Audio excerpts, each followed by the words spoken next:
Hi అండి, welcome to mass kitchen. ఈరోజు మన రెసిపీ స్వీట్ రెసిపీ అండి, క్యారెట్ హల్వా. ఇది రెగ్యులర్ క్యారెట్స్తో చేయలేదండి, రెడ్ కలర్ క్యారెట్స్ ఉంటాయి కదా దాంతో చేసాము. ఇవి వింటర్ సీజన్లో బాగా దొరుకుతాయండి. ఇప్పుడు ఎలా ప్రిపేర్ చేయాలో చూద్దామండి. ముందుగా ఒక కడాయి పెట్టుకుని అందులో 2 టేబుల్ స్పూన్ల నెయ్యి వేసుకోవాలి. నెయ్యి మెల్ట్ అయిన తర్వాత క్యారెట్ వేసుకోవాలండి. ఇది నేను 1 kg క్యారెట్ తీసుకున్నా. ఇది మనం గ్రేట్ చేసుకుంటేనే బాగుంటుందండి. ఇప్పుడు ఒక 5 to 6 minutes మీడియం ఫ్లేమ్లో ఫ్రై చేయాలండి. ఇలా చేస్తే క్యారెట్లో ఉన్న వాటర్ అంతా బయటకు వస్తుంది. చూడండి, క్యారెట్ కలర్ కూడా చేంజ్ అయింది. ఇప్పుడు మనం 1 కప్పు షుగర్ వేసుకుని బాగా మిక్స్ చేసుకోవాలండి.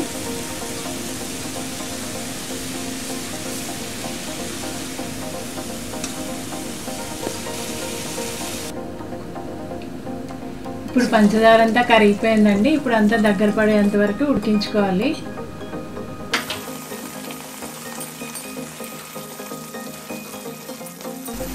ఇప్పుడు 1 కప్పు మీగడతో ఉన్న పాలు పోసుకోవాలండి. అంతా చక్కగా మిక్స్ చేసుకోవాలి.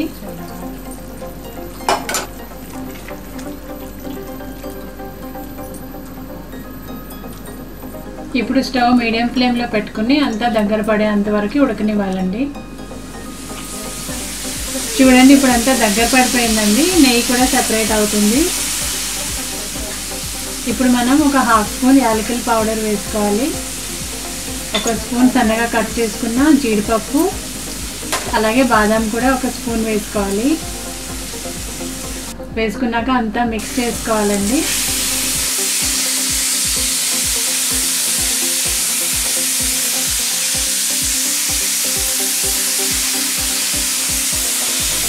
అంతే అండి, క్యారెట్ హల్వా రెడీ అయిపోయింది. ఇప్పుడు మనం సర్వ్ చేసుకోవచ్చు.